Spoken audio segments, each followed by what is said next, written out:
భారతదేశపు 13 ప్రముఖ ఆవిష్కరణల గురించి ఈరోజు మనం చర్చిద్దాం. మొట్టమొదటి ఆవిష్కరణ షాంపూ. మొఘలుల కాలంలో 1762లో షాంపూను కనుగొన్నారు. తొలినాళ్లలో షాంపూను మూలికలు నూనెలతో కలిపి చేసేవారు. రెండవ ఆవిష్కరణ సున్నా. మనకందరికీ తెలుసు, మన భారతీయులే సున్నాను కనిపెట్టారని.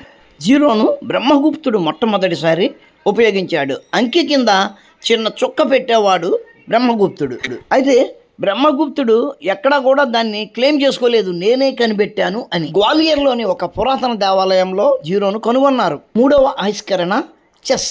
దీనిని ఎవరు కనుక్కున్నారో తెలియదు, కానీ భారత మ్యాథమెటిషియన్ సెస్సా దానిని కనుగొన్నాడు అని చెబుతారు.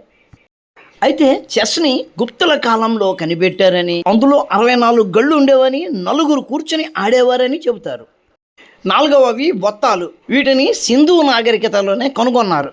వీటిని శంఖాల నుంచి తయారు చేశారు. మొదటిలో అలంకరణకు వాడేవారు, ఆ తర్వాత ఇప్పుడు మనం ఎలా వాడుతున్నామో అలాగే వాడారు. ఐదవది రోళ్లకర్ర.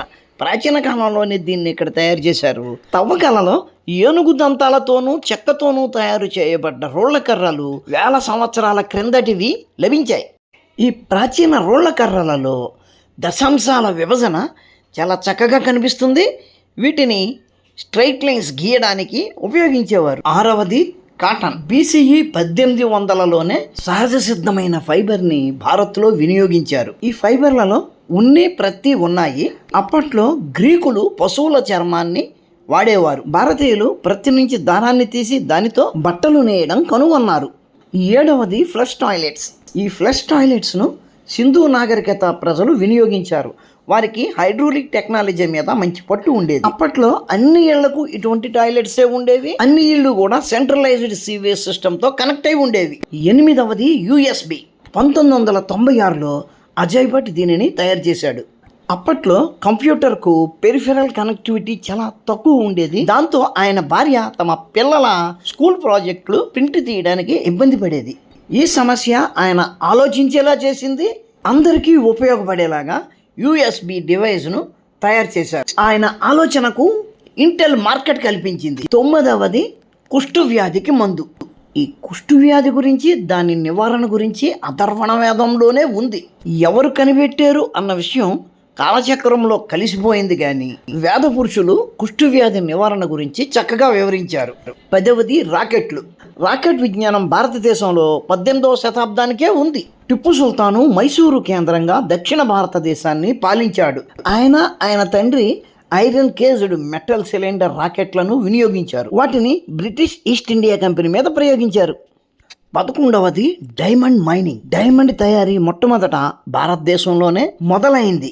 డైమండ్ మైనింగ్లో 18వ శతాబ్దం వరకు భారతదే అగ్రస్థానం. ఆ తర్వాత బ్రెజిల్లో వజ్రపు గనులను కనుగొన్నారు. 12వది యోగా. యోగా అన్నది ఒక సంస్కృత పదం. దీని అర్థం సంగమం. యోగాకి మూలం పరమశివుడు. ఆయననే తొలి యోగిగా చెబుతారు. భారతదేశంలో నాగరికత పుట్టుక నుండి యోగా ఉంది. 13వది క్యాట్రాక్ట్ సర్జరీ. 3వ శతాబ్దంలోనే సుశ్రుతుడు క్యాట్రాక్ట్ సర్జరీ చేసినట్టుగా ఆధారాలున్నాయి. ఒక సూదితో లెన్స్ను లూజ్ చేసి కంటి వెనుకకు క్యాట్రాక్ట్ చూపించేవారు. అట్లా చేసిన తర్వాత కంటిని నులివెచ్చని వెన్నతో శుభ్రం చేసేవారు. పచ్చి ఆరేదాకా కంటికి కట్లు కడుతూ ఉండేవారు. ఆప్థాల్మాలజీ అనే సైన్స్ ఆ విధంగా ఏర్పడింది. మీరు మన ఛానల్ని ఇంకా సబ్స్క్రైబ్ చేసి ఉండకపోతే వెంటనే సబ్స్క్రైబ్ చేయండి. అలాగే మన వీడియో మీద మీ అభిప్రాయాన్ని కామెంట్ రూపంలో తెలియజేయండి. ఒక లైక్ కొట్టండి. మీ మిత్రులకు మన వీడియోని షేర్ చేయండి. మీ దగ్గర సెలవు తీసుకునే ముందు చిన్న మాట. ఇది సండే రోస్ట్ ఛానల్ వారి వీడియోకు తెలుగు అనువాదం. ఉంటాను. నమస్కారం. మతోన్మాదంపై రామబా.